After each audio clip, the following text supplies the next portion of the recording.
Bismillahirrahmanirrahim. Alhamdulillahirabbil alamin. Wassalatu wassalamu ala asyrofil anbiya'i wal mursalin Sayyidina wa maulana Muhammadin wa ala alihi washabihi ajma'in. Rabbi shrah li sadri wa yassir li amri wahlul 'uqdatam min lisani yafqahu qawli. Alhamdulillah pada malam ini kita bertemu kembali di majelis IPB 25 membahas dengan MTI, yaitu mengkaji sakofah Islamiyah yang berhubungan dengan hukum syara tentang benda atau al-asya. Seperti biasanya sebelum kita memulai majelis ini, mari kita membaca surat Al-Fatihah. Semoga apa yang kita pelajari semua bermanfaat dan berguna dan mendapat ridho dari Allah Subhanahu wa taala. Nabi Mustafa Rasulullah SAW wala alihi wa sahbihi wa ahli baiti syai'un Al-Fatihah. A'udzu billahi minasyaitonir rajim. Bismillahirrahmanirrahim. Ar-Rahmanir-Rahim.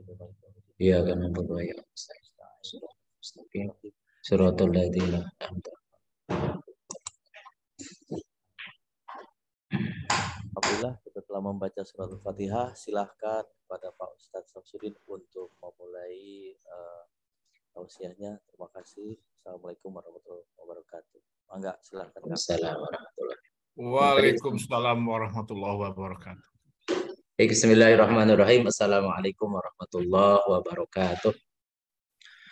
Innal hamdalillah nahmaduhu wa nasta'inuhu wa nastaghfiruh wa na'udzu billahi min syururi anfusina wa min sayyiati a'malina. May yahdihillahu fala mudilla lahu wa may yudlil fala hadiyalah. Asyhadu an la ilaha illallah wahdahu la syarikalah wa asyhadu anna Muhammadan abduhu wa rasuluhu alladzi la nabiyya ba'dah.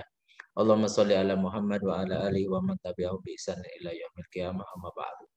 Puji syukur kita panjatkan kepada Allah Subhanahu wa taala, selawat dan salam semoga limpahkan kepada suri tauladan kita Nabi besar Muhammad sallallahu alaihi wasallam, pada keluarga, sahabat dan pengikutnya hingga zaman. Ikhwani rahimakumullah, alhamdulillah pada malam hari ini Allah memberikan kesehatan pada kita semua dan juga melindungi kita dari perbuatan tercela insya Allah, karena gak mungkin kita kumpul di sini dan untuk menuntut ilmu kalau kita melakukan perbuatan yang tidak semestinya dikerjakan. Dan alhamdulillah Allah memberikan istiqomah pada kita semua. Mudah-mudahan istiqomah ini menjadi hujah kita kelak di yaumil qiyamah bahwa kita sudah belajar, sudah mencoba belajar, memahami apa yang harus kita pelajari. Malam hari ini saya giliran mengkaji tentang sakofah, artinya lebih umum dari mengkaji bahasa Al-Quran terkait dengan fikih. 2 minggu yang lalu kita membahas tentang hukum tentang perbuatan.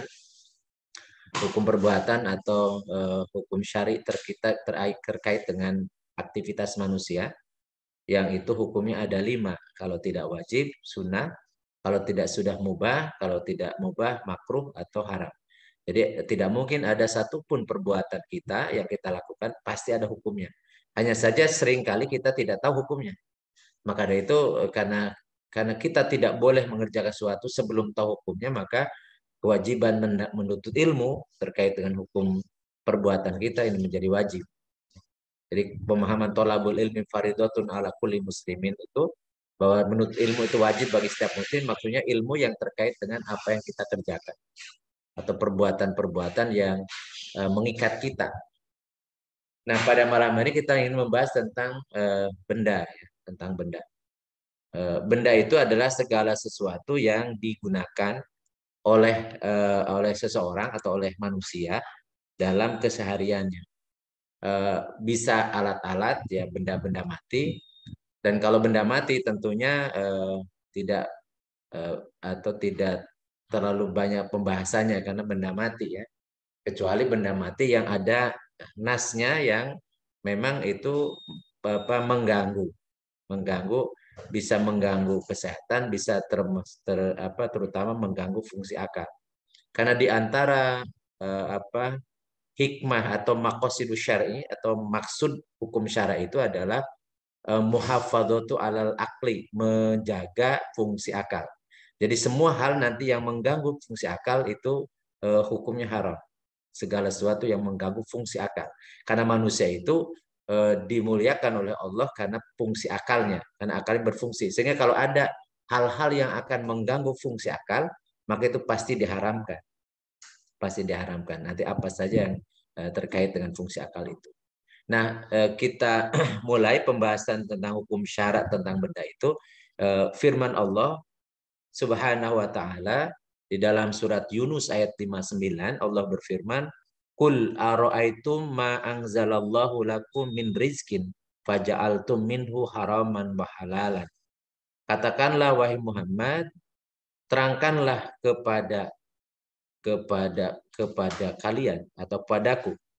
Jadi ara'aitum, bagaimana pendapat kalian, ma anzalallahu, apa yang telah Allah turunkan lakum kepada kalian, mirizkin, dari suatu rizki, faja'altum, kemudian kalian jadikan rizki yang Allah berikan itu di antaranya ada yang haram dan halal. Maksudnya ada orang yang mengharamkan berdasarkan kehendak manusia atau berdasarkan kecenderungan manusia itu, bukan berdasarkan ketetapan Allah. Kemudian dalam surat An-Nahl ayat 116, wala taqulu lima tasifu alsinatukum al-kadhiba hada halalun wa hada haram. Dan janganlah kalian mengatakan terhadap apa yang disebut-sebut oleh lidah kalian, oleh lisan kalian secara dusta, bahwa ini halal dan ini haram. Artinya manusia tidak diberikan wewenang sama sekali menghalalkan atau mengharamkan sesuatu.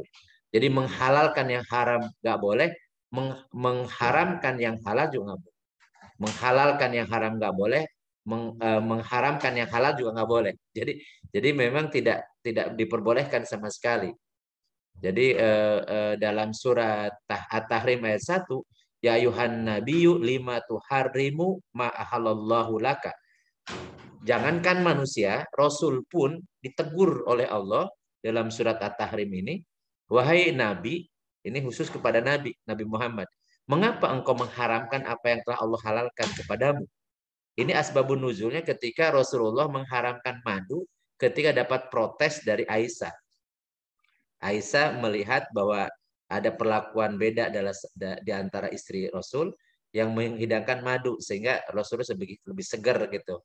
Kemudian begitu cemburu itu diekspresikan di hadapan Rasul, kemudian Rasulullah kemudian akhirnya aku tidak akan minum madu lagi gitu. Nah, ketika Rasulullah mengharamkan atau mencegah diri untuk mengkonsumsi madu, ditegur oleh Allah. Rasul pun tidak boleh mengharamkan apa yang telah Allah halalkan. Jadi hanya karena ingin supaya tadi menyenangkan istrinya gitu, nggak boleh. Apalagi tentunya kita manusia. Jadi hak hukum benda itu hanya dua, kalau tidak halal haram. Kalau tidak ada dalil yang mengharamkan, maka hukumnya halal. Dan yang otoritas mengharamkan adalah Allah.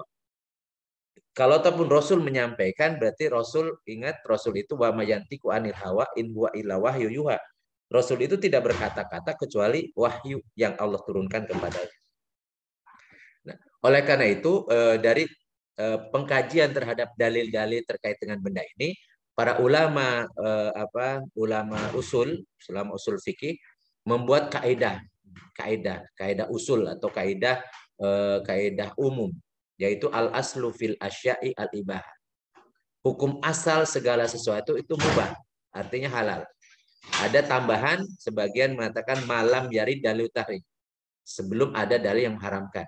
Jadi kalau tidak ada dalil yang mengharamkannya, maka hukumnya halal, hukumnya mubah, ya, hukumnya boleh. Gitu. Sehingga kaidah ini menjadi mudah bagi kita. Tinggal apakah kita kaitannya dengan mengkaji manatnya, mengkaji objeknya. Jadi karena lafaz-lafaz yang terkait dengan yang haram pun itu ternyata terkait dengan misalnya tentang hewan ya. Tentunya misalnya contoh misalnya Rasulullah SAW dalam sebuah hadis, walaupun ada perbedaan pendapat tentang katak ya. Tentang katak yang kemudian difahami oleh para ulama mujtahid itu hidup di dua alam. Nah, ternyata hidup di dua alam itu walaupun satu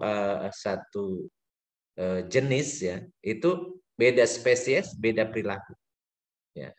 Jadi ada misalnya ada kepiting. Kepiting itu ada yang binatang laut, binatang air, ada yang binatang darat. Ada yang di dua alam. Demikian pula misalnya moluska ya, keong misalnya. Ada yang di darat ya, jenis moluskanya hidupnya di darat seperti bekicot. Ada yang di air, ada yang bertelurnya di darat tapi kemudian setelah menetas kemudian di air, seperti keong mas misalnya. Ada yang semuanya di air seperti tutut misalnya dan seterusnya. Demikian pula misalnya katak, ada katak hijau dia hidupnya di air. Dari mulai bertelur, berudu, kemudian sampai dewasa di air. Nggak ada air dia mati. Tapi ada yang hidup dua alam seperti katak bangkong buduk kalau Sunda bilang ya. Itu ya berudunya ada di air, kemudian ketika jadi katak dewasa dia akan ada di darat. Ya tidak hidup di air. Ada bahkan ada yang tinggalnya di pohon-pohon gitu ya. Tapi ketika beruduknya dia ada di air dan seterusnya. Sehingga kalau ataupun yang diharamkan pun itu kita harus tahu objeknya. Jadi harus nanya ke ahlinya terkait dengan binatang karena disebutkan satu tapi mungkin maksudnya bisa satu kingdom atau satu family, ada yang ada sampai pada tingkat hanya sampai pada tingkat genus atau jenis ya. Dan seterusnya. Nanti kita coba dalami masing-masing yang diharamkan ya. Kalau yang halal, kalau tidak ada dalil yang mengharamkan ya sudah, berarti itu halal. Tapi yang diharamkan pun dicek dulu gitu. Karena seringkali orang sembarangan mengharamkan sesuatu padahal itu beda gitu. Beda jenisnya atau beda spesiesnya atau beda siklus hidupnya gitu. Walaupun disebut di dalam namanya sama. Misalnya contoh yang tadi misalnya tentang katak ya, karena tidak semua katak hidup di dua alam. Jadi harus dicek dulu katak yang mana gitu, yang diharapkan karena hidup dua alam. Intinya bahwa hukum asal segala sesuatu halal, ma halallahu fahuwa halalun, wa ma harrama fahuwa haramun, wa ma sakata anhu fahuwa afun. Faqbilu minallahi afiyatuhu fa afiyatahu fa innallaha lam yakun liyansa syai'an. Jadi apa yang Allah halalkan maka ia halal. Dan apa yang Allah haramkan maka ia haram. Sedangkan apa yang Allah diamkan maka itu dimaafkan. Jadi kalau tidak ada dalil tidak diharapkan ya dimaafkan. Ya, artinya dimaafkan artinya halal gitu ya. Maka terimalah oleh kalian pemaafan itu. Jadi kemudahan itu. Karena Allah tidak mungkin atau tidak akan melupakan sesuatu pun. Jadi yang tidak disebutkan bukan berarti dilupakan oleh Allah, tetapi memang dibiarkan, dimaafkan. Dan ternyata baik perbuatan ataupun apalagi benda, itu lebih banyak yang dimaafkan. Tidak diperintahkan seperti perbuatan ya. Lebih banyak yang tidak diperintahkan dan tidak dilarang. Artinya hukumnya mubah. Ya. Jadi hukum syara itu lebih banyak, paling banyak adalah tidak diperintahkan dan juga tidak dilarang. Yang diperintahkan bisa dihitung, yang dilarang juga apalagi sangat sedikit yang dilarang itu ya. Apalagi benda. Kalau benda hanya Allah menyebutkan hanya yang haram saja. Sehingga dalil-dalil tentang haramnya benda itu biasa menggunakan innama. Innama itu adatul hasar atau pembatasan hanya saja. Hanya itu saja gitu. Jadi sebenarnya kalau orang mencari-cari, misalnya ada yang mengatakan, oh kok dalam Islam itu sedikit haram, sedikit haram. Itu enggak seperti itu. Justru sebaliknya. Di dalam Islam itu yang haram itu bisa dihitung dengan jari. Sisanya itu halal. Sisanya itu yang banyak itu, yang tidak disebutkan, yang tidak ada dalilnya, itu semuanya halal. Gitu. Cuman hawa nafsu manusia biasanya nyarinya malah yang sedikit atau yang tadi penasaran kepada sesuatu yang dilarang. Nah, lalu kalau terkait dengan tadi yang diharamkan apa saja, maka ini yang harus kita pelajari. Karena kalau tidak ada dalilnya, ya berarti itu halal. Jadi makanan dan minuman yang diharamkan. Yang pertama dalam surat Al-Maidah ayat 3. Di dalam surat Al-Maidah ayat 3 Allah berfirman, "Hurimat alaikumul maitatu wadamu walahmul khinziri wa ma uhilla lighairillahi bi. Diharamkan. Jadi langsung, ini namanya ayat muhkamat. Jadi langsung tidak perlu beristihad, ya, tidak perlu beristihad, ya diharam atas kalian, diharamkan atas kalian bangkai. Ya, tinggal bagaimana menjelaskan bangkai itu seperti apa. Apa yang dimaksud dengan bangkai gitu ya. Jadi ini yang perlu pendalaman. Kemudian wadamu dan darah. Darah itu disebutkan darah apa saja. Namanya darah ya. Berarti yang darah berarti dari binatang ataupun dari manusia. Itu haram ya. Diharamkan atas kalian memakan ya bangkai, darah, walahmul hinjir dan daging babi. Nah, babi pun hinjir ini bisa macam-macam. Karena yang dimaksud ini bukan spesies ya, tetapi jenis atau genus. Ya, karena kalau misalnya spesies ya, babi yang ada di Jaziratul Arab bisa berbeda dengan babi yang ada di Jawa atau di Sumatera. Babi pun ada babi yang diternak, ada babi hutan, ada babi rusa, ada macam-macam jenis-jenis babi gitu ya.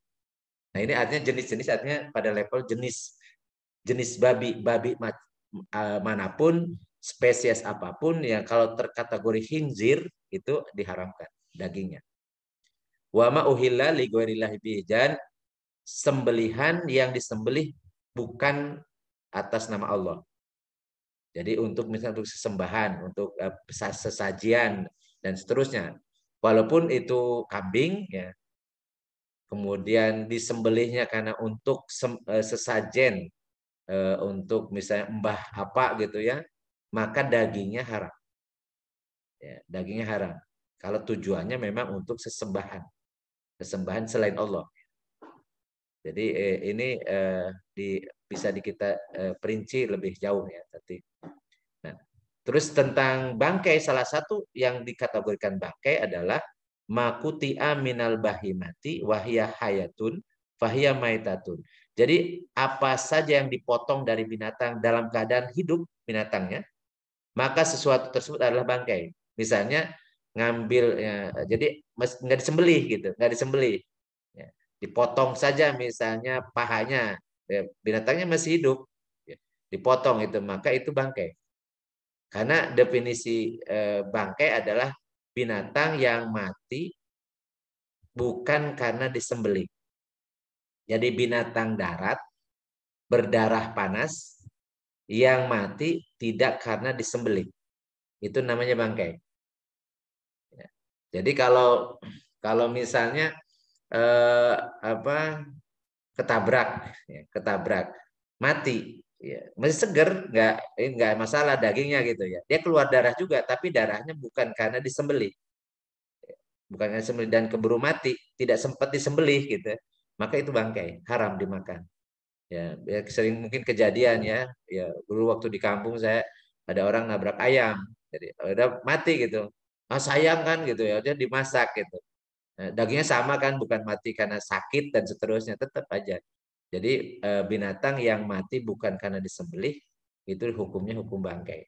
Termasuk daging yang diambil dari ternaknya masih hidup, ya cuma ini aja, jadi dilukai, ya, diambil kemudian dimakan misalnya, dagingnya itu haram. Itu masuk dalam kategori bangkai. Kemudian ada penjelasan tentang uhilat lana maitatani wadamani. Jadi dihalalkan untuk kami, kata Rasulullah SAW, untuk dihalalkan untuk kita itu 2 jenis bangkai dan 2 jenis darah. Fa'ammal maitatani, maka yang halal 2 jenis bangkai itu adalah falhautu wal jarodu, adalah bangkai ikan dan bangkai. Nah, jarod itu disebutnya, biar terjemahnya belalang, maksudnya insek, serangga.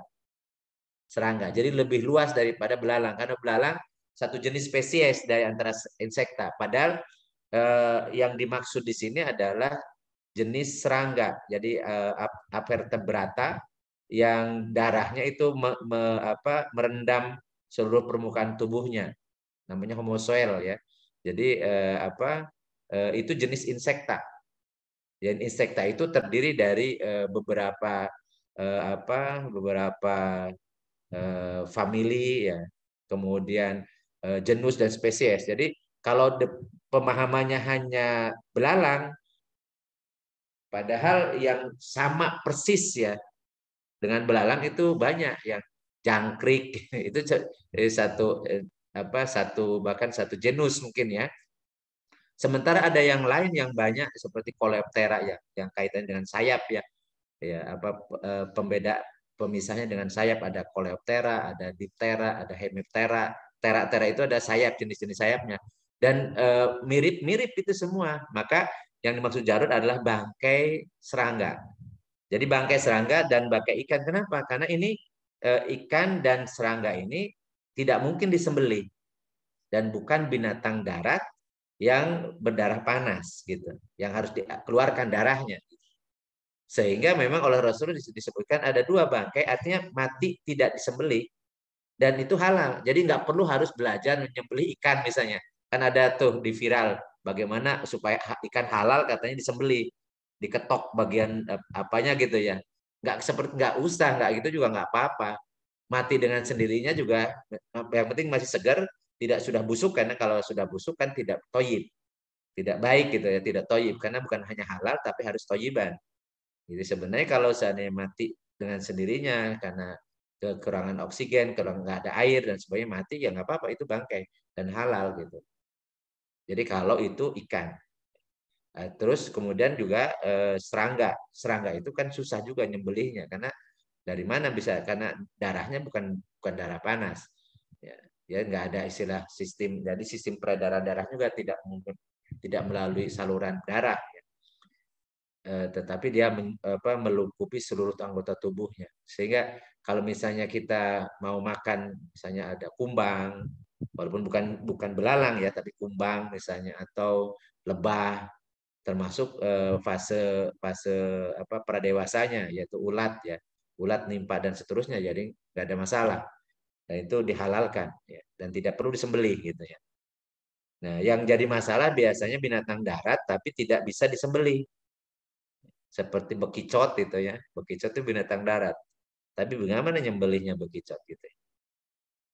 Jadi ini contoh yang misalnya yang masih subhat ya. Makanya ada yang berbeda pendapat kalau kaitan dengan subhat itu. Dan sedangkan ada dua darah yang halal, yaitu al-kabidu wa tihal. Jadi ada hati dan limpa. Jubahnya hati itu sebenarnya kayak darah ya, darah yang menggumpal ya. Itu halal. Jadi walaupun menyerupai darah atau termasuk juga limpa gitu ya, tapi itu dua organ dari makhluk ini halal. Tentunya dari binatang yang halal untuk dimakan.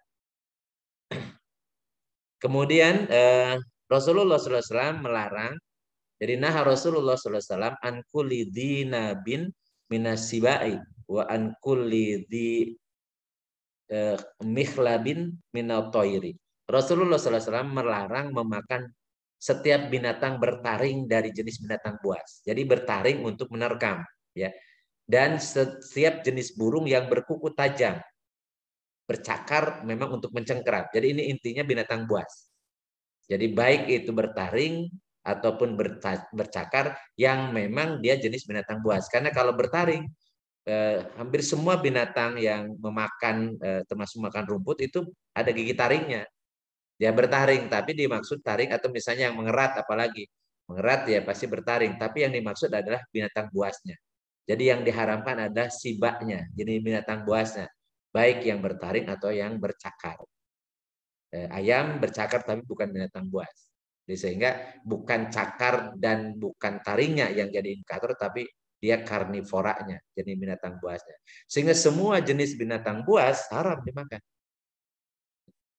Haram dimakan, seperti kucing ya, kemudian apalagi yang berbagai macam jenis binatang yang itu binatang buas. Ya, seperti misalnya komodo, buaya ya, dan seterusnya, itu semua binatang buas, binatang karnivora, itu haram dimakan. Kemudian kullu dinabin minasibai fa'akluhu haramun. Dalam hadis yang lain, setiap binatang buas yang bertaring maka makanya adalah haram. Dalam hadis riwayat Muslim ya. Kemudian anna Rasulullah sallallahu alaihi wasallam naha yaum Khaibar an luhumil humuril ahliyati wa adina fi luhumil khayli. Rasulullah sallallahu alaihi wasallam melarang pada perang Khaibar dari makan daging himar. Himar itu keledai yang itu keledai jinak yang biasa difungsikan sebagai alat transportasi untuk ngangkut-ngangkut. Tetapi memperbolehkan daging kuda. Tapi kalau himar yang liar ya, yang liar buruan halal. Tapi kalau yang kuda apa untuk tunggangan untuk kendaraan itu kuda juga sebenarnya setelah dicek ya ada waswal wurudnya. Jadi bukan kuda perang, bukan kuda untuk transportasi, tetapi kuda-kuda yang dipelihara, diternak itu boleh dimakan daging. Ya. Keledai juga keledai yang kalau keledai memang untuk konsumsi bukan untuk kendaraan itu dibolehkan. Jadi Rasulullah melarang ini karena ada keledai karena tidak ada daging, kemudian keledai yang jadi alat transportasinya kemudian disembelih, diharamkan oleh Rasulullah tidak boleh dimakan. Ya, di situ ada hikmahnya. Kemudian yuk kalau kullu ma fil bahri illa sufda'i wat timsah. Setiap hewan yang hidup di air itu boleh dimakan kecuali katak dan buaya. Ini katak itu maksudnya adalah katak yang hidup di dua alam. Dan buaya karena buaya itu binatang karnivora, binatang buas. Ya, binatang buas. Kemudian ini terkait dengan makanan. Terkait dengan makanan. Makanan yang terkait dengan binatang ya. Kalau makanan-makanan yang lain, makanan itu hukumnya boleh. Jadi yang misalnya pisang, baunya jenis-jenis buah-buahan, jenis serealia dan seterusnya, sayur-sayuran macam-macam itu semuanya halal. Karena tidak ada yang mengharamkan. Jadi yang haram ini yang disebutkan dalam dalil saja. Jadi tidak disebutkan ada sayuran, misalnya ada tanaman ya, tanaman. Bagaimana mengkonsumsi misalnya daun ganja segar pakai sayur, jadi sayur gitu ya. Ya boleh. Yang nggak boleh itu kalau difungsi untuk mabuk. Karena ada dalil tentang keharaman yang muftir, yang mengganggu fungsi akal. Ya. Ya. Tapi kalau hanya untuk misalnya sayuran ya tidak dianggap sebagai muftirin ya. Kalau misalnya di beberapa daerah di Aceh sayuran tuh ada memasukkan juga bumbunya misalnya ganja gitu sebagai sayur ya nggak apa-apa. Demikian pula misalnya ya tanaman-tanaman yang lain kecuali tanaman yang memang nanti bisa membahayakan ya, itu dalilnya tentang doror ya, dorotkan jadi bisa racun dan seterusnya. Itu kaitannya dengan makanan. Dan terkait dengan minuman Allah mengharamkan hanya satu yaitu khamr. Ya ayyuhalladzina amanu innamal khamru wal maisiru wal ansabu wal azlam rizqum min amali syaitan fajtanibuhu la'allakum tuflihun. Wahai orang-orang yang beriman, sesungguhnya khamr, judi, berkorban untuk berhala, mengundi nasib dengan panah adalah perbuatan keji termasuk perbuatan syaitan. Maka jauhilah perbuatan itu agar kamu mendapat keberuntungan. Jadi di sini yang terkait dengan yang dikonsumsi atau barang dikonsumsi adalah khamr. Dan Rasulullah SAW mengatakan ya kullu muskirin khamrun wa kullu muskirin haramun. Jadi setiap yang memabukkan adalah khamr dan setiap yang memabukkan pasti adalah haram. Jadi ini terpotong ya tadi saya ini kan pasti jadi nggak kelihatan cupnya ya terpotong. Jadi kullu muskirin khamrun wa kullu muskirin haramun. Jadi setiap yang memabukkan itu dikategorikan khamr. Walaupun dalam bentuk berpadatan ya seperti narkoba ya, narkoba atau bahkan lem itu, aibon misalnya, kalau itu difungsikan untuk membuat muftirin mengganggu fungsi akal itu haram. Ya, tapi kalau misalnya lem itu difungsikan untuk ngelem ya nggak ada masalah, bukan untuk dihirup ya. Kemudian al-khamru ummul khaba'is. Faman syaribaha lam yuqbal sholatuhu arba'ina yauman fa in mata wa hiya fi batnihi mata mitatan jahiliyatan. Khamar adalah induk dari segala kejahatan. Barang siapa minumnya, maka sholatnya tidak diterima selama 40 hari. Apabila dia mati sementara ada khamar dalam perutnya dan belum bertobat ya, maka ia mati sebagai mana matinya orang jahiliyah. Itu hadis riwayat At-Tabrani. Jadi nah Rasulullah SAW an kulli muskirin wa mufattirin. Rasulullah SAW melarang dari segala jenis yang memabukkan dan menutup atau membuat lemah akal. Jadi menutup fungsi akal. Jadi ini dalil tentang narkoba dan seterusnya.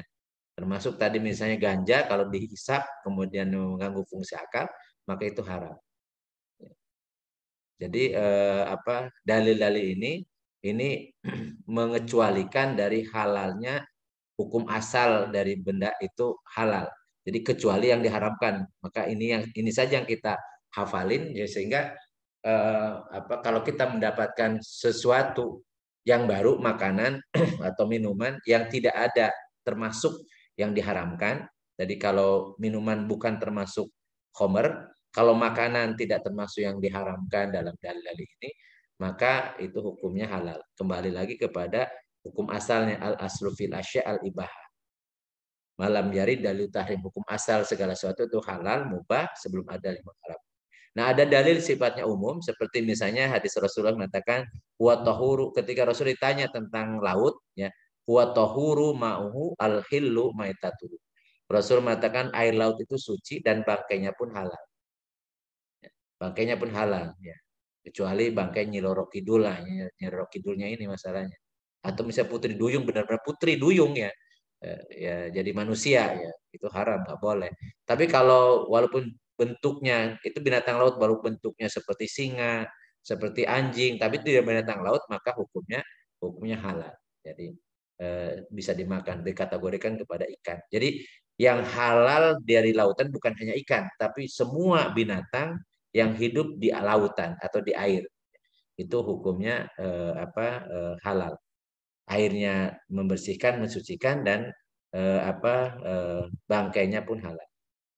Kemudian Allah juga berfirman wasahharalakum ma fis samawati wa fil ard jami'an minhu. Jadi dialah Allah yang telah menundukkan untuk kalian semua apa yang ada di langit dan di bumi sebagai rahmat darinya. Surat Al-Jasiyah ayat 13. Nah, ini yang kita bahas sebagai pengantar diskusi, karena balik lagi tadi ketika kita bercerita tentang yang diharamkan atau yang dihalalkan, maka otoritasnya ada di tangan syara. Jadi Allah yang menentukan ya, atau Rasulullah SAW yang mendapat wahyu dari Allah yang menentukan.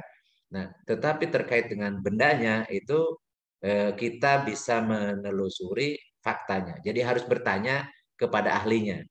Jadi apakah misalnya ini masuk bangkai atau bukan? Apakah ini masuk binatang buas atau bukan gitu ya. Dan karena Rasulullah SAW pernah menghalalkan biawak. Nah, pemahaman biawak itu juga hati-hati karena biawak yang dimaksud yang halal itu yang pemakan yang herbivora. Jadi jenis reptil yang makannya makan daun-daunan, pucuk-pucuk atau makan serangga. Tetapi jenis biawak juga, tapi yang buas, binatang buas seperti buaya, komodo, dan mungkin jenis yang lain yang itu buas, maka itu haram. Atau misalnya ular. Ular juga ya, ular rata-rata ular itu binatang buas. Sehingga itu diharamkan. Nah, sementara misalnya kayak katak, ya jenis-jenis katak. Jadi yang maksud katak yang hidup di dua alam, itu yang haram. Yang hidup di satu alam, halal. Dan seterusnya. Jadi terkait dengan objeknya ini yang perlu pendalaman, karena jangan sampai kita mengharamkan sesuatu yang Allah halalkan. Atau sebaliknya. Sebaliknya, jadi bisa mengharamkan yang halal atau menghalalkan yang haram. Itu tidak diperbolehkan. Wallahu a'lam bishawab. Ini yang ingin saya sampaikan, dan teman-teman bisa berdiskusi atau ada yang mau pendapat yang lain atau bisa bercerita tentang pengalamannya dan seterusnya, saya silakan, dan waktunya saya kembalikan ke Kang Cucu dulu. Silakan Kang. Terima kasih Pak Ustadz Samsudin yang sudah menyampaikan tausiah tentang halal dan haram makanan dan minuman. Silakan teman-teman, ada yang mau disampaikan atau mau bertanya, silakan. Mungkin udah Daniel, silakan udah Daniel.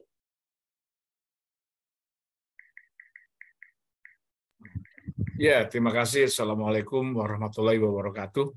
Waalaikumsalam warahmatullahi wabarakatuh. Saya ngebet dulu di Words tadi sambil dengerin sambil ngetik-ngetik apa pertanyaannya. Agak lumayan sih. Soalnya, oke. Yang pertama tadi kita bahas benda tapi yang dimakan, jadi yang lewat tenggorokan. Ya, bagaimana benda yang sifatnya dipakai? Ya, dipakai, tapi ini hubungannya sama gender gitu loh. Ya, contoh wig, gitu ya. Wig itu hukumnya seperti apa? Dan kalau cenderung udah mengarah ke barang ya, banyaklah ya sekarang ini ya kan, juga digunakan oleh mungkin kurang tepat secara gender gitu. Nah itu bagaimana hukumnya Ustadz? Itu dulu Ustadz. Nanti saya ada beberapa Ya, yang lain. baik. Jadi kalau kaitannya dengan yang dipakai, bukan yang dimakan dan diminum ya. Pertama, Rasulullah melarang laki-laki pakai sutra. Yang kedua, Rasulullah melarang laki-laki pakai emas, perhiasan emas. Ya, walaupun panggilannya mas ya, tetap tidak boleh pakai emas. Ya, jadi itu dua. Yang kedua, ya itu dua hal kalau yang boleh pakai. Kemudian Rasulullah melarang laki-laki menyerupai perempuan, memakai pakaian yang itu memang umumnya itu pakaian perempuan. Demikian pula sebaliknya, perempuan dilarang menyerupai laki-laki. Jadi memakai pakaian kalau di luar rumah dengan pakaian yang laki-laki, yang itu pakaian laki-laki. Ini larangan ini kaitannya bukan dengan barangnya, tetapi dengan menyerupainya.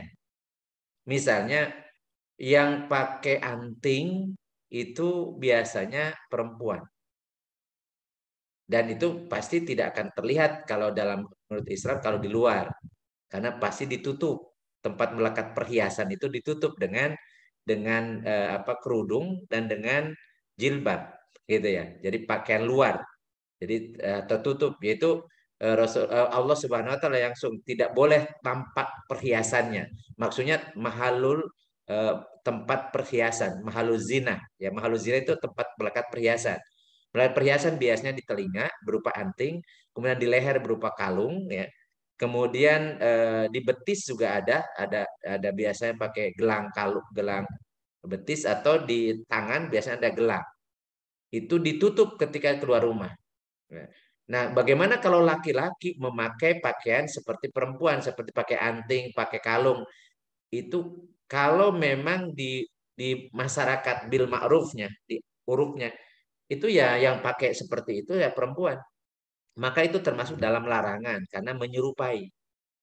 Belum lagi tadi kalau tentang menggunakan perhiasan terbuat dari emas, mau cincin, ya, mau gelang atau kalung, itu sudah diharamkan secara mutlak oleh Rasulullah untuk laki-laki ya. Tapi boleh untuk perempuan. Demikian pula kalau pakai kalung, pakai anting ya, itu memang umumnya di masyarakat itu memang itu pakaian perempuan, maka itu diharamkan, dilarang laki-laki karena menyerupai, ya, menyerupai perempuan. Itu patokannya, jadi kita tidak menghukumi secara jenisnya, tetapi tadi kalau itu kaitan penggunaan, maka Rasulullah SAW telah membedakan dari awal mana pakaian laki-laki, mana hukum asalnya boleh pakai pakaian itu kecuali ada terbuat dari sutra, itu sutra yang murni ya.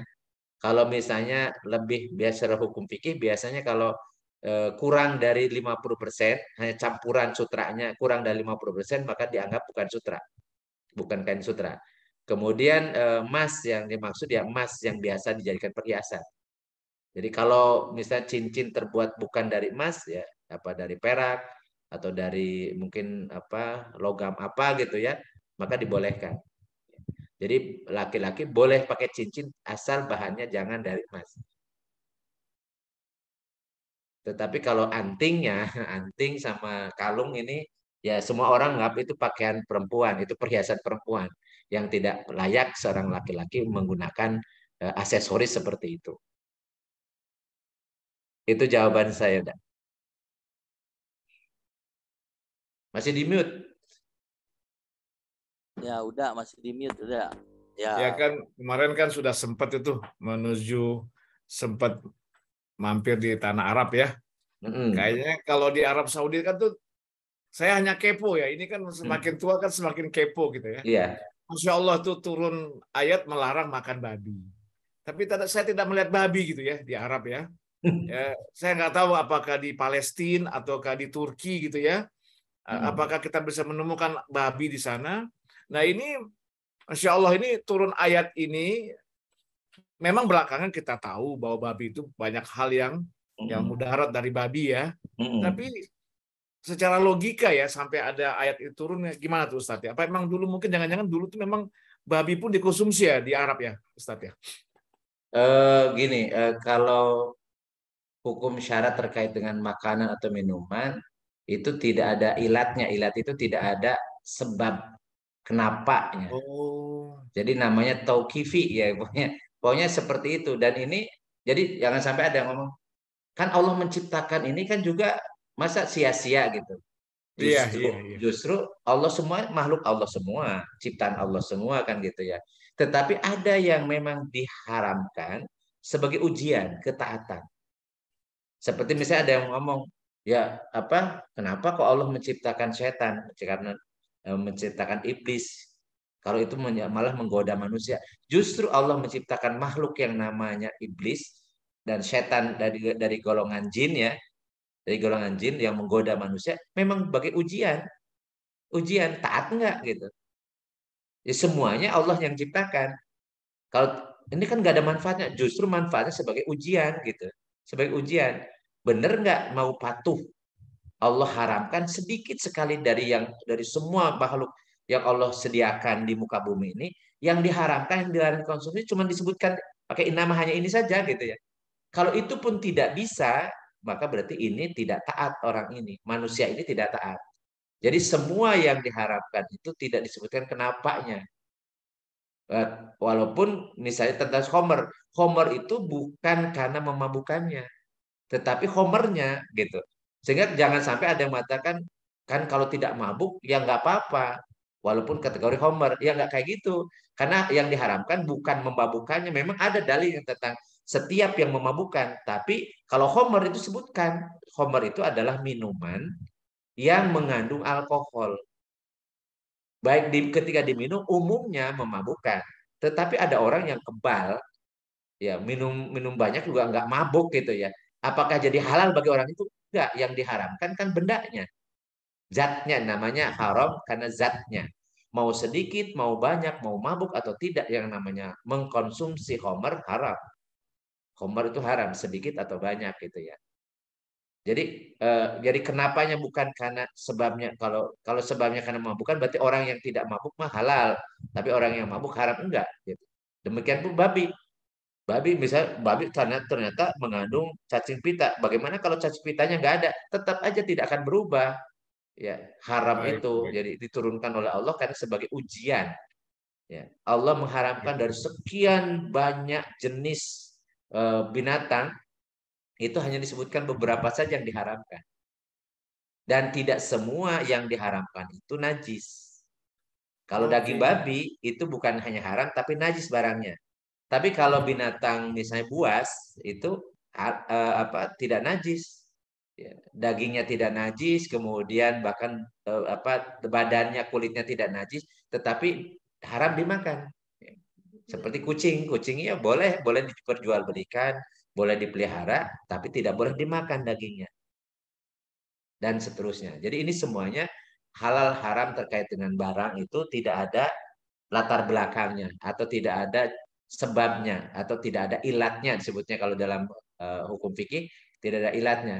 Kenapa diharamkan gitu ya? Ya, memang seperti itu, sama dengan ibadah. Ibadah itu kenapa kok harus wudhu itu, kenapa kok harus membasuh muka? Kenapa kok harus membasuh tangan? Ya, ya tidak ada jawaban. Ya. Tapi ya seperti itu saja.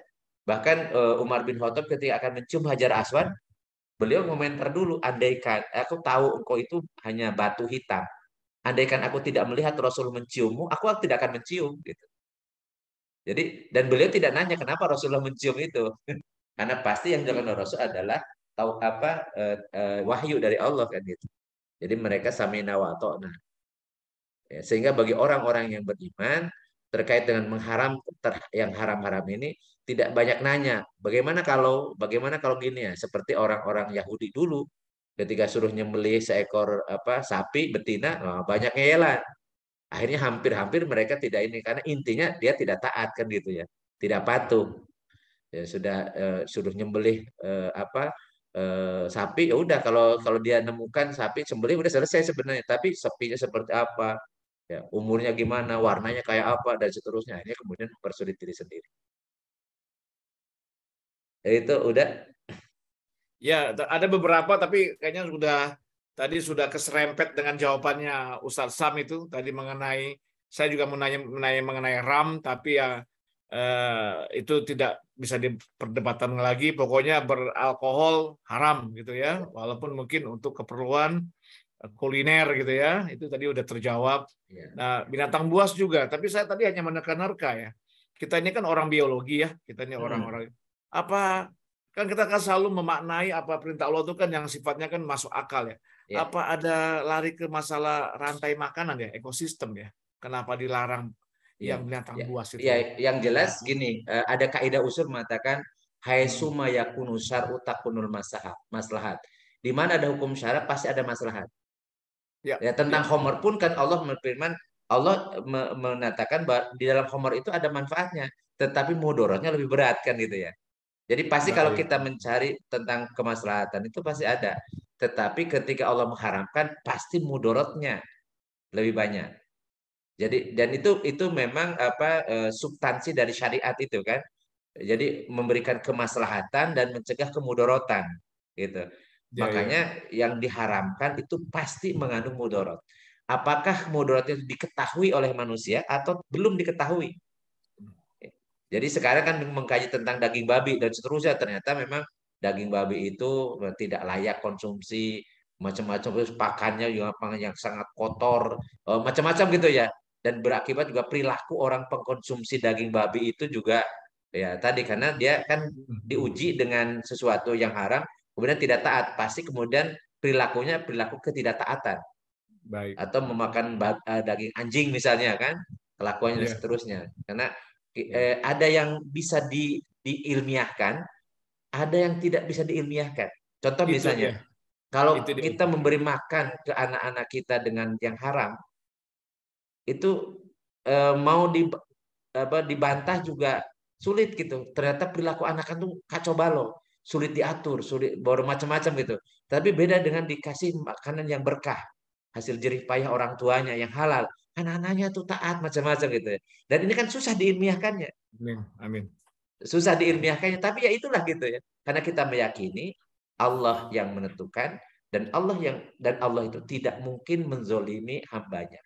Jadi ketika Allah menguji dengan sesuatu yang haram, kemudian hamba ini taat mengikuti aturan-aturan dari Allah, maka Allah berikan keberkahan.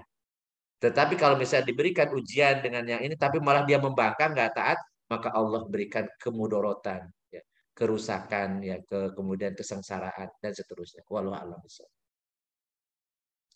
Oke, ada yang bertanya tapi satu lagi, maaf ya, satu lagi nih Ustadz. Itu kan tadi kan semua binatang di air itu halal, kecuali katak dan buaya. Bagaimana yang di air tapi bernapas dengan paru-paru? Ya, paus, lumba-lumba, termasuk hewan yang ada di tempatnya Om Cucu nih, pesut, mahakam gitu ya. Itu gimana itu kalau itu dikonsumsi? Karena dia paru-paru ya, tapi berarti dia juga secara kecenderungan bisa juga hidup di dua alam itu. Walaupun memang sehari-harinya habitatnya adalah air gitu. Itu terakhir dari saya, Ustaz. Iya. Jadi gini, udah. Jadi bukan diharamkan itu bukan nafasnya, tetapi binatang air dan binatang darat itu pertama. Binatang air itu halal. Mau bernapas dengan paru-paru, bernapas dengan insang Oke. ataupun apapun. Karena lafadznya umum tuh. Jadi airnya suci dan seluruh bangkainya halal. Jadi maksudnya bukan hanya jenis ikan, tapi jenis berbagai macam binatang air itu halal. Mau bernapas dengan apapun. Dan dikecualikan tuh katak karena ternyata ada, dan buaya, ya buaya di air, tapi buaya itu binatang buas. Ya dia memang mungkin ada juga di situ ada jenis ikan buas, tapi tidak dikategorikan sebagai binatang buas yang diharamkan. Karena buaya itu ternyata dia hidupnya juga di air itu hanya berendam. Dan dia sering kali hidupnya di darat kan. Jadi dia hidup dua alam lah gitu ya. Katak juga sama ya, maksudnya katak yang jenis amfibi yang memang hidup di dua alam. Jadi jenis katak dan jenis buaya atau reptil yang hidup di dua alam atau yang buas itu yang dikecualikan dari yang biasa di air itu. Nah, sementara binatang darat itu halal kalau disembelih, kecuali babi ya, kecuali babi atau binatang buas ya. Maka sisanya selain binatang buas dan selain babi, maka halal kalau disembelih. Artinya bukan bangkai. Nah, yang jadi masalah itu yang tidak terkategori serangga, yang tidak usah disembelih halal, bangkainya halal, yang dikecuali oleh Rasulullah, tidak termasuk dalam bentuk serangga dan tidak terkategori binatang berdarah panas ya, yang halal dimakan dengan disembelih, karena dia tidak punya peredaran sebagaimana peredaran binatang-binatang vertebrata ya, atau binatang-binatang berdarah panas, dan itu harus dan nggak bisa disembelih karena nggak ada leher, seperti bekicot contohnya gitu ya. Ya, ya. Ya, yang seperti itu yang terkategori subhat. Walaupun sehingga kadang ada yang menghalalkan, ada juga mengharamkan. Tapi kita yakini bahwa setiap yang haram itu pasti mengandung mudorot di situ, gitu. Mengandung Ya. mudorot. Seperti Oke, itu, Ustaz. Pak. Jadi makanya tadi kalau misalnya binatang darat pun ya kalau tidak disembelih ya maksud bangkai. Atau tadi misalnya darahnya gimana. Nah, ini ada pertanyaan tuh. Bagaimana kalau kita beli daging ternyata masih ada darahnya gitu ya. Maksudnya karena pasti dalam proses ya, proses penyembelihan kadang-kadang campur. Sebenarnya kalau menyembelihnya bagus, ya bagus. Jadi saya makanya seringkali saya udah ditanya karena saya tuh nyembelih hewan itu sejak SMA dulu, jadi diajarin sama bapak saya. Sehingga sekarang ini tiap tahun kurban mesti saya nyembelih hewan. Ya, pernah 60 ekor sendirian. Jadi dulu waktu zaman sering domba itu ya. Kalau sekarang kan lebih banyak sapi. Jadi sapi itu 1 ekor untuk 7 orang pas kurban ya. Jadi kalau kemarin 9 ekor, 9 ekor kali 7 orang ya. Jadi lebih praktis walaupun energinya lebih lebih harus lebih kuat. Ternyata semakin tua semakin letoy saya. Sehingga kemarin saya minta sama yang pekurban jangan yang gede-gede lah saya bilang. Udah yang 500 kilo ke bawah aja deh. Karena dulu itu ada yang 1 ton itu. Aduh repot tenaganya nggak kuat saya sekarang. Jadi nyembelih itu ada teknisnya. Jadi intinya kalau nyembelih hewan harus putus 2 saluran darah utama yang di leher ini, ya, yang kiri kanan ini, bukan tenggorokan. Kalau ini saluran pernapasan ya, atau saluran pencernaan ya. Tetapi intinya darah itu di sini. Jadi ini harus putus. Dan kalau putus itu biasanya mengalirnya deras. Jadi ada tekanan dari pompa dari paru-parunya itu, maka kemudian akan terjadi semprotan darah segar yang sangat kencang, dan itu akan membawa semua darah yang ada di daging. Kalau dia sudah mati dan biasanya napas terakhirnya biasanya dia ada tekanan tuh, ada hentakan yang itu akan mengalirkan darah sisa-sisa yang ada masih di daging. Sehingga kalau misalnya pengelolaannya bagus, digantung misalnya macam-macam, itu dagingnya sudah nggak ada darahnya lagi. Dan kalau misalnya ada mengandung darah, biasanya baunya juga nggak enak. Jadi kalau misalnya kita makan daging kambing atau daging sapi ada baunya, bau perengus gitu ya, kata orang Sunda bau manehna gitu ya, itu menunjukkan bahwa teknik belum sempurna ya nyembelihnya. Jadi ada teknik menyembelihnya. Jadi alhamdulillah kalau hasil sembelihan saya semua orang mengatakan tidak pernah bau. Makanya mereka sering kalau Ustadz Sam yang nyembelihnya mau lah daging kambing juga enggak tercium aroma daging kambingnya gitu ya. Karena tadi intinya adalah harus bersih itu darahnya. Darahnya harus keluar. Makanya harusnya digantung juga begitu nyisitan macam itu harus digantung gitu sehingga darah itu akan keluar dari daging. Sehingga dagingnya ini bersih dari darah. Nah, bagaimana kalau kita beli dari pasar misalnya, ternyata misalnya tadi pengelolaannya nyembelihnya juga masih ada daging, ada darahnya di situ, kemudian nyampur-nyampur juga ada darah di situ. Itu kita tidak menghukumi bahwa itu adalah bagian dari darah karena intinya kita beli daging gitu ya, bukan beli darah. Jadi kalau dimaafkan lah, kalau misalnya ada campuran sedikit-sedikit yang diharamkan itu memang sengaja darah ya, atau orang Sunda bilang namanya marus ya. Jadi darah kemudian diendapkan ya dibuat kayak gel gitu ya. Ya kemudian mirip paru ya. Atau mirip paru ya, misalnya limfa itu. Kemudian itu yang kemudian dimasak itu haram, nggak boleh. Ya kan tapi kalau ada campuran ya dan memang tidak kesengajaan dalam prosesnya itu pasti ada campurannya itu maka dimaafkan. Karena kita memasak daging bukan memasak darah ya. Dan biasanya kan dicuci dulu gitu ya. Dicuci dulu ya. Ya kecuali kalau kita yang tadi nggak nyuci macam-macam dan sengaja jadi begitu masak daging kemudian darahnya dicampurkan ke situ sengaja ditumpahkan darah juga ya nggak boleh. Karena itu sama dengan memakan ini. Sama dengan tadi misalnya homer ya. Jadi kalau mengandung alkohol di makanan nggak ada masalah. Karena yang diharamkan bukan alkoholnya, yang diharamkan adalah homernya. Homer itu minuman yang mengandung alkohol. Jadi kalau kita masak ini dengan minuman yang mengandung alkohol dicampur ke situ maka haram, nggak boleh. Tetapi kalau di dalam barangnya itu misalnya di dalam duren, di peyem, di macam-macam jenis makanan itu ada alkoholnya ya nggak apa-apa, bukan homer itu makanan. Jadi tidak terkategori definisi homer karena homer itu adalah minuman yang mengandung alkohol, itu minuman yang memabukkan, bukan makanan yang memabukkan gitu.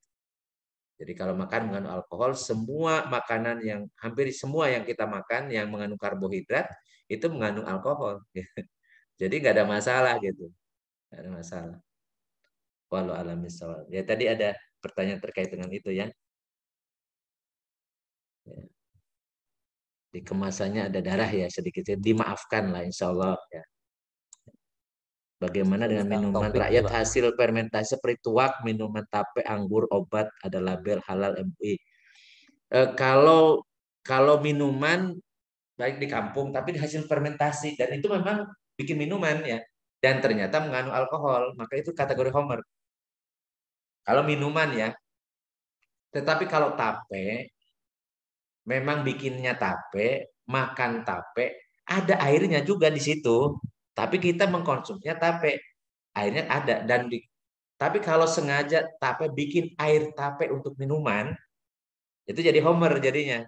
Jadi saya pernah masuk ke pabrik di Jepang itu yang dari beras apa namanya sake. Jadi memang menggelegak gitu ya. Jadi fermentasi itu dari beras. Berasnya beras ketan ya, jenis ketan itu. Dan itu memang kandungan alkoholnya sangat tinggi. Memang mereka tidak mengkonsumsi berasnya yang difermentasi itu, tapi mereka memang mengambil airnya, memang untuk bikin sake, untuk minuman gitu. Nah seperti ini jadi hukumnya hukum homer.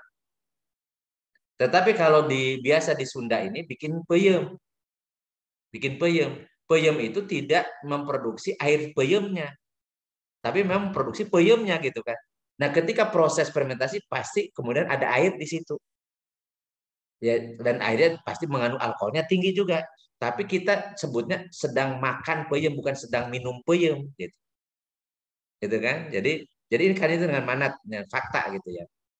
Maka kalau seperti itu hukumnya walaupun alkoholnya tinggi karena bukan alkohol yang diharamkan. Termasuk di obat. Di obat itu yang maksud alkohol dalam obat itu sebenarnya bukan homer tetapi alkohol untuk pelarut. fungsinya bukan sebagai minuman, tapi alkohol sebagai pelarut. Sama halnya dengan kita menggunakan alkohol untuk disinfektan. Apalagi setelah COVID ini kan ternyata kita kemana-mana bawa hand sanitizer, isinya kan alkohol. Alkohol, bahkan di masjid-masjid ya, masjid-masjid itu disiapkan juga hand sanitizer kan gitu ya. Itu kan alkohol semua kan. Ya, dulu itu sering dibincangkan tuh. Minyak wangi harus non alkohol, padahal nggak ada hubungannya. Kan nggak ada minyak wangi diminum gitu kan. Apalagi alkohol yang dimasuk ke minyak wangi, kemudian ke parfum, ke obat itu ya, itu sebagai pelarut. Jadi bukan sebagai homernya gitu. Nah, kecuali tadi masak menggunakan homer gitu. Jadi dibumbui homer, biasa masakan-masakan China gitu ya. Jadi biasa dikasih itu. Itu yang haram, nggak boleh karena menggunakan homer. Tapi kalau mengandung alkohol dan fungsinya bukan sebagai homer, bukan sebagai minuman, itu nggak jadi masalah. Karena yang diharamkan bukan alkoholnya. Ya sekali lagi bukan alkoholnya. Yang diharamkan adalah homernya. Sehingga homer itu semua yang komponen yang terdapat dalam homer itu haram. Airnya, kan lebih banyak airnya daripada alkoholnya tuh di homer itu. Jadi air yang di homer itu haram. Kemudian proteinnya macam-macam itu semua terkandung yang di homer itu haram. Tetapi air yang ada di air kopi, di air teh, di air mineral itu halal gitu. Kemudian alkohol yang ada di duren, ya ada di nasi gitu, itu ya halal. Kenapa? Karena ya nasinya, durennya halal. Gitu. Karena bukan alkoholnya yang diharamkan. Jadi semua orang yang kemudian menjadikan dalil alkohol itu, non alkohol itu karena disamakan alkohol sama dengan homer. Padahal faktanya nih, manat hukumnya tidak sama antara homer dengan alkohol. Memang homer mengandung alkohol, tetapi tidak semua alkohol ada di homer. Jadi bahkan banyak di tempat-tempat yang lain. Jadi hati-hati juga sebenarnya. Ya. Jadi karena bukan hanya menghalalkan yang haram, tapi mengharamkan yang halal pun nggak boleh. Ya, Rasul pun ketika mengharamkan madu ditegur oleh Allah. Apalagi kita. Kita tidak punya otoritas untuk mengharamkan. Allah menghalalkan kok jadi diharamkan. Dan harus pakai stempel ya, stempel. Mestinya di Indonesia itu stempelnya stempel haram, bukan stempel halal. Mayoritas penduduknya muslim kok jadi stempel halal. Dan harusnya stempel haram. Ya. Kalau di negeri yang mayoritas non-muslim, supaya orang muslim bisa makan, maka ada stempel halal. Gitu. Sehingga yang dikonsumsi yang halal. Tapi kalau di Indonesia, mestinya yang dikonsumsi, yang dihindari, yang haram gitu. Yang halal mah semua yang ada di sini ya halal, kecuali ada stempel haram. Labelnya mestinya label haram gitu ya, bukan label halal. Mestinya walau alam sawab. Terima kasih Ustaz. Ya. Kang Topik ada pertanyaan lagi. Kelihatannya tadi yang tuak gimana tuh Kang Iya. Nah, tuak itu kan Iya. gini, tuak itu kan minuman ya. Tuak itu sepengetahuan saya ini kayak misalnya di daerah saya. Itu dari nira kemudian difermentasi. Dan pasti kan tujuannya untuk jadi minuman, pasti mengandung alkohol tuh. Walaupun belum maksimal lah, sehingga alkoholnya rendah. Sehingga ada rasa-rasa gitu ya, rasa-rasa alkohol. Tetapi karena memang ini jadi minuman, maka mengandung alkohol tidak dilihat berapa presentasi alkoholnya, itu termasuk dalam homer. Termasuk dalam homer. Jadi cuman nggak tahu yang suka di pinggir jalan itu yang jualan itu apa tuak bener nira yang difermentasi atau itu cuman hanya rasa aja, cita rasa aja gitu walau alam. Jadi nanti tergantung ininya. Kalau niranya yang tidak difermentasi, yang itu bahan baku untuk jadi gula aren ya, atau gula kelapa gitu ya, itu niranya itu halal, halal. Tetapi kalau sudah difermentasi sehingga menjadi minuman yang beralkohol, itu jadi haram, jadi homer. Tapi kalau terus misalnya di fermentasi lanjut ya, kemudian jadi cuka, itu halal lagi. Jadi ini ya apa minuman itu ketika jadi homer saja haramnya. Jadi sebelum jadi homer halal, kemudian sesudah jadi homer jadi cuka jadi halal lagi. Termasuk misalnya kotoran hewan ya. najis ketika jadi kotoran. Tapi ketika berubah jadi pupuk kandang, itu jadi boleh dimanfaatkan lagi. Tapi ketika masih kotorannya yang belum terdekomposisi sempurna ya, itu tidak boleh digunakan, tidak boleh diperjualbelikan karena kategorinya najis. Tapi begitu berubah aroma, berubah warna, dan itu menjadi pupuk, itu boleh dimanfaatkan, boleh diperjualbelikan. Makanya harus ditanya kepada ahlinya, ini apakah sudah jadi pupuk kandang atau masih kotoran sapi gitu. Dan ini ada indikatornya nanti. Dan kalau misalnya masih kotoran itu nggak bagus untuk jadi pupuk, akan mematikan malah karena mengandung gas metannya lebih tinggi, itu akan mematikan tanaman malah bukan jadi pupuk. Jadi dengan pendekatan ilmu pengetahuan sekarang makin bisa nyata, oh ternyata memang ini najis dan memang di situ mengandung juga bakteri yang tidak baik untuk kesehatan. Jadi kalau kotoran-kotoran ya, kotoran ternak itu. Tapi kalau sudah terdekomposisi berubah menjadi pupuk, itu sudah aman, tidak mengandung mikroba yang berbahaya untuk kesehatan. Misalnya ya ada salmonella, ada yang mengakibatkan diare dan seterusnya itu dari kotoran itu. Yang jelas di mana ada hukum syara pasti ada maslahat.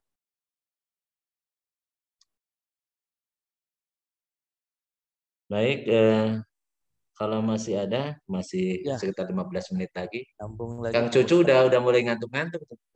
Saya lihat tuh, matanya udah mulai merem-merem gitu. Mudah-mudahan masih bertahan lah. Ustadz, ini yang masalah emas tadi, Mas. Ya. Ada yang berpendapat karat. Jadi kalau 24 karat tidak boleh buat laki. Tapi ada lagi yang kalau cuma 22 karat, 23 karat katanya boleh. Gimana Pak Ustadz? Gini, sebenarnya sih dulu Rasulullah tidak memberikan kadarnya ya, tetapi yang dikategorikan emas ya. Emas. Ya, kita mungkin juga bisa berdebat sama dengan misalnya sutra gitu ya. Dulu yang namanya sutra ya kayak sutra gitu. Nah, sekarang ternyata ada teknologi yang bisa presentasi gitu ya, mengandung sutranya berapa persen gitu ya. Sehingga kemudian bisa jadi ada perbedaan pendapat ketika terkait dengan kadar ya. Kadar, sehingga kalau misalnya berapa karat itu sebenarnya kadar emas murninya berapa persen gitu. Jadi biasanya di dalam ilmu fikih kalau kurang dari 50% yang campuran yang diharamkannya atau yang tidak boleh digunakannya, maka terkategori yang dominan yang banyaknya. Seperti misalnya tentang mushaf Al-Quran. Kalau isinya banyak terjemahannya, banyak tulisan Latinnya, banyak penjelasan tafsirnya dalam bahasa Indonesia, maka tidak dikategorikan mushaf. Tapi dikategorikan dengan tafsir gitu ya. Sehingga beda perlakuannya. Tetapi kalau lebih banyak ayat Al-Qur'annya daripada tulisan bahasa selain bahasa Arabnya, selain ayat Al-Qur'annya, maka terkategorikan mushaf. Biasanya itu kurang lebih setengah gitu, setengah kurang maka digolongkan ke yang kurang itu. Walau alam. Jadi saya juga nggak ngerti karena dulu ya dalilnya tentang emas saja, dan emas yang dipakai biasa perhiasan pada zaman hidup Rasul.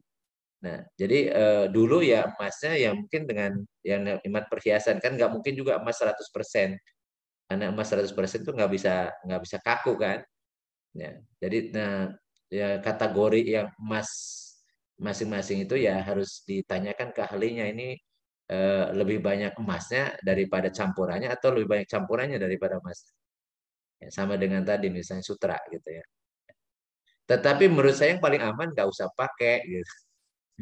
Iya kan, ngapain juga laki-laki pakai emas. Jadi kalau kita menyadari maslahatnya hukum syara, dan ternyata gini ada terpengaruh. Jadi pertama kalau orang cenderung pakai perhiasan yang biasa dipakai perempuan, itu kelaki-lakiannya hilang. Ya. Misalnya coba ada laki-laki pakai anting, coba. Ya, pakai anting. Itu kalau kita orang normal ya, itu kayaknya geli gitu lihatnya. Apalagi perilakunya kayak tadi ya kemayu-kemayu gitu. Jadi makanya hukum syara kan harusnya laki-laki, jelas laki-laki pakaian laki-laki dengan sikap dan gaya laki-laki dari awal, dari sejak dia masih kecil itu disuruh dipisah dulu gitu mainannya, kumpulnya, pergaulannya dan seterusnya harus dipisah laki-laki dan perempuan. Sehingga tidak ada yang kemudian laki-laki kemayu atau perempuan yang kayak jagoan gitu ya. Jadi tomboy gitu. Ya, dari pakaian, dari gaya, cara berbicara, cara bersikap dan seterusnya itu memang harus clear gitu dari awal. Jadi sebenarnya ini kan bukan penyakit bawaan, tapi proses dalam pendidikannya, didikan dan pergaulan dari sejak kecil. Sehingga yang paling aman ya, karena kita nggak tahu gitu. Dulu Rasulullah yang pokoknya diharamkan memakai emas saja gitu. Berapa karat yang dilarang itu, maka paling aman yang ngapain pakai gitu kan. Kalau mau pakai misalnya pakai cincin, karena khawatir tidak diakui punya istri gitu ya. Padahal ngapain juga pakai pakai cincin ya, cincin kawin gitu ya. Maka ada tukar cincin segala gitu. Ya, anak saya nggak usah tukar cincin itu. Udah kawin mah kawin aja gitu, nggak usah pakai identitas dengan cincin. Tapi kalau toh pun mau pakai, jangan jadi emas. Gitu. Jadi boleh pakai cincin nggak ada masalah gitu, tapi jangan pakai emas. Dan kalau misalnya ini nggak pakai juga toh nggak apa-apa. Tapi kalau misal kita punya, lebih baik dikasih sama istri kita gitu ya. Ya beliin emas, yang dihiasin macam-macam. Kalau istri kita memang seneng kalau misalnya dikasih perhiasan. Tetapi jangan disuruh dipamerkan. Ya, dipamerkan. Jadi ketika keluar mau arisan, semua perhiasan dipakai. Nah, kalau ada jambret gimana? Dan juga kadang-kadang kan gitu norak gitu untuk ya ya tapi di daerah tertentu justru sebagai simbol kebanggaan gitu ya sampai di mana-mana dikasih gelang, kasih macam-macam emas gitu. Ya, sehingga ya Islam itu sebenarnya tadi mencegah orang untuk juga ria, mencegah orang juga untuk pamer, dan mencegah orang untuk sombong gitu ya. Jadi ada pencegahan. Jadi hukum syara itu lebih banyak preventifnya. Ya, jadi bagaimana agar orang ini tidak menyombongkan diri karena kekayaannya. Karena Allah tidak akan melihat apa yang bentuk tubuh atau apa aksesorisnya. Innallaha la yanzuru illa asamikum wala suwarikum. Jadi Allah tidak melihat fisik kalian dan juga tidak melihat perhiasan kalian. Walakin Allah yang duru ila kulubikum wa taqwakum. Tapi Allah melihatnya hati kalian. Bersih atau tidak hatinya dan amalnya. Amalnya. Jadi itu yang diperhatikan. Jadi jangan sampai pamer ya gaya-gayaan ingin dilihat cari perhatian. Karena kalau itu dilakukan akan mendatangkan murka dari Allah. Jadi sombong itu berat ya. Karena orang yang sombong itu tidak akan masuk surga. Sombong itu adalah batorul haq wa ghamtun nas, menolak kebenaran, nyeyelan gitu loh kalau dengan kebenaran dan melecehkan orang. Itu kan apa tokohnya sombong itu iblis. Ketika disuruh sujud ke Adam, dia tolak tuh, nggak mau dia, abah. Nggak mau, nggak taat kepada Allah. Ini perintah Allah pada dan kemudian menghina Nabi Adam. Ya, engkau ciptakan ya, khalaqtani minnar wa khalaqtahu min tin. Yang engkau ciptakan aku dari api, sedangkan engkau ciptakan ya Adam itu dari tanah. Gitu. Jadi menganggap ciptaan dari api itu lebih mulia daripada dari tanah. Maka itu disebut dengan sombong, al-kibru. Dan Rasulullah mengancam tuh, la yadkhulul jannata man kana fi qalbika darratin minal kibri. Enggak akan masuk surga, enggak pernah akan masuk surga orang yang dalam hatinya ada sebiji sawi saja kesombongan. Jadi memang berat ini sombong itu. Makanya hal-hal yang akan memunculkan sombong gitu, jadi pamer, ya kemudian merasa besar, ya, merasa hebat, dan melecehkan orang lain, menganggap orang itu remeh, kecil, ya tidak bernilai di hadapan dia. Sebelum itu muncul, maka ada beberapa hal yang kemudian dilarang oleh Rasulullah SAW. Jadi bentuk pencegahan.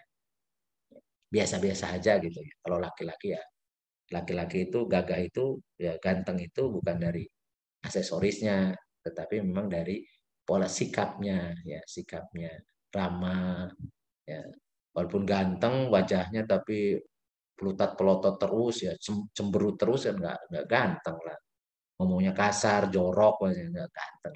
Yang ganteng itu yang senyum, pura senyum, ya pasti perempuan juga senang yang pura senyum, kemudian dermawan itu pasti banyak senang itu. Tapi kalau kalau udah kan udah punya, jadi nggak usah banyak yang senang, perempuan nggak ada masalah. Tapi tetap senyum gitu maksud saya. Oke Pak Ustadz, terima kasih penjelasannya. Nah, satu lagi sebelum kita tutup, mungkin tinggal 7 menit, ada yang bertanya lagi kira-kira dari teman-teman? Belum ada yang Belum ada resign. ya. Nah, mungkin ini sambil ini Pak Ustadz, kalau misalnya kita nih kan makan di fast food ya, yang makan ayam. Nah, itu kan kita nggak tahu nyembelihnya apa dengan nama Allah kah atau tidak. Wallahu a'lam bishawab. Jadi gimana tuh? Ya, jadi gini, kalau biasanya misalnya gini, kayak dulu saya pernah ke Coimbatore, ke Tamil Nadu University di India. Itu kan sembelihan orang musyrik ya. Di situ mayoritasnya orang orang Hindu kan. Itu jadi bingung karena teman saya itu susah kan makan yang lain-lain. Artinya dia makannya di ya tadi di KFC di sana. Cuma saya bingung nih. Aduh, ini kan walaupun ayam, tapi di sini kan mayoritas Hindu. Ini nyembelihnya gimana gitu ya. Ya akhirnya kemudian terpaksa makannya ya kayak makan ikan. Tapi ikan pun nanti ada, cuman ya justru kalau di India kan nggak nyembelih sapi karena sapi jadi tuhannya kan. Ya ini. Terus ya mau tidak mau ya ayam atau akhirnya kemudian mengambil ikan sama sayuran. Walaupun mungkin campur dengan bekas babi macam-macam ya sudah. Yang penting kita berusaha gitu. Karena kalau misalnya ditelusuri macam-macam ya bisa nggak makan gitu. Padahal li ajil haya itu melanjutkan kehidupan itu ya jangan yang yang tadi yang halal memang secara umum halal, yang haram pun bisa dibolehkan karena darurat kan li ajil haya. Ya kan nggak mungkin kita tidak makan gitu. Ya makan ya kelaparan kan gitu ya. Makan di Bismillah aja saya. Bismillahirrahmanirrahim. Mudah-mudahan ini ikan ya. Kemudian ini dan ayam pun ya pernah ya kemudian disuguhin oleh panitia karena nggak ada alternatif lagi. Ya sudahlah Bismillah saya. Walaupun di hati itu ini gimana gitu ya. Tapi ya saya daripada lapar nggak makan gimana makan karena disediakan oleh panitia kan gitu. Tapi kalau di Indonesia mayoritas Muslim ya kita yakin sajalah itu disembelih secara Islami kan gitu ya. Ya sedangkan dosanya ya terserah yang itu kan kalau karena gini kalau kita banyak bertanya ya kita tidak akan makan ya susah. Ini ada menjadi justru semakin ditelusuri semakin susah. Padahal hukum asalnya nih yuridullahu bikumul yusra. Allah itu menghendaki kemudahan. Wala yuridu bikumul usra. Allah tidak menghendaki kesulitan gitu ya. Jadi umumnya yang ini kebetulan ini dagingnya daging ayam gitu ya. Kita tidak perlu nanya ini sembelihnya di mana, baca bismillah tidak macam-macam. Jadi karena orang warung juga nggak tahu. Dia beli juga udah jadi daging ayam. Apakah ayam ini mati ya sudah mati tiren gitu, mati kemarin gitu ya macam-macam. Walau alam. Mereka ya yang berbuat berbuat zolim ya akan menanggung akibat kezolimannya kan gitu ya. Ya mereka yang melakukan itu ya yang mendapat dosanya. Kalau kita karena ketidaksengajaan umumnya itu memang halal ya sudah karena Rasulullah mengatakan nahkumu bil madhahir, kita ini berhukum dengan yang nampak saja, yang kelihatan saja. Ya, yang umumnya itu halal ya udah bismillah halal. Ya. Memang saya pernah susah tuh waktu di Jepang, pernah susah ya karena tadi Jepang kan mayoritasnya. Untungnya ya teman-teman yang Muslim itu punya komunitas tersendiri dan mensuplai makanan-makanan halal. Tapi itu tidak di semua tempat gitu, di tempat-tempat tertentu. Jadi makanya kalau sekarang sih lebih mudah karena komunitas-komunitas Muslim di luar negeri sudah banyak. Jadi sebenarnya nggak ada masalah. Nah kalau di Eropa karena ahlul kitab ya kalau itu ayam atau sapi mungkin ya tidak perlu banyak tanya dikonsumsi nggak ada masalah.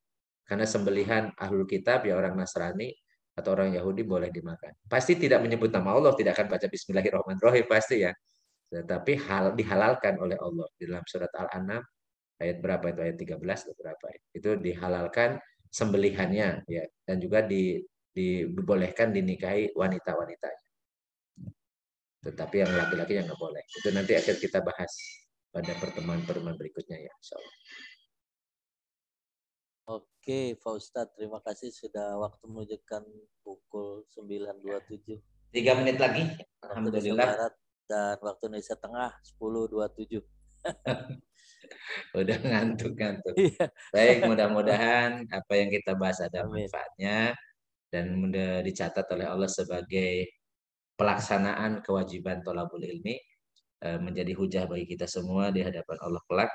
Mudah-mudahan Allah mengampuni kesalahan-kesalahan kita, kekeliruan-kekeliruan kita, baik sengaja atau tidak sengaja. Allahumma sholli wa sallim wa barik ala sayyidina wa habibina wa karimina wa dhurrina wa lana Muhammad wa sallim radhiyallahu tabaraka wa ta'ala sahabat Rasulillah ajmain. Allahumma anfa'na bima 'allamtana wa 'allimna ma yanfa'una wa zidna ilman nafi'an. Allahumma yassir lana umurana kullaha wa la tu'assir alaina. Allahumma hasil maqasidana. Rabbana la tuzigh qulubana ba'da idh hadaitana wa hab lana min ladunka rahmatan innaka antal wahhab. Rabbana atina fid dunya hasanah wa fil akhirati hasanah wa qina adzabannar. Wa sallallahu ala sayyidina Muhammadin wa ala alihi wa sahbihi wa barik wasallim. Subhanakallahumma bihamdika asyhadu an la ilaha illa anta astaghfiruka wa atubu ilaik. Subhana rabbika rabbil izzati amma yasifun wa salamun alal mursalin walhamdulillahi rabbil alamin. Billahi taufiq wal hidayah. Assalamualaikum warahmatullahi wabarakatuh. Waalaikumsalam warahmatullahi wabarakatuh. Waalaikumsalam warahmatullahi wabarakatuh. Sebelum kita tutup, ya, jika ada salah-salah kata, mohon dimaafkan. Terima kasih. Assalamualaikum warahmatullahi wabarakatuh. Waalaikumsalam warahmatullahi wabarakatuh. Om Cucu.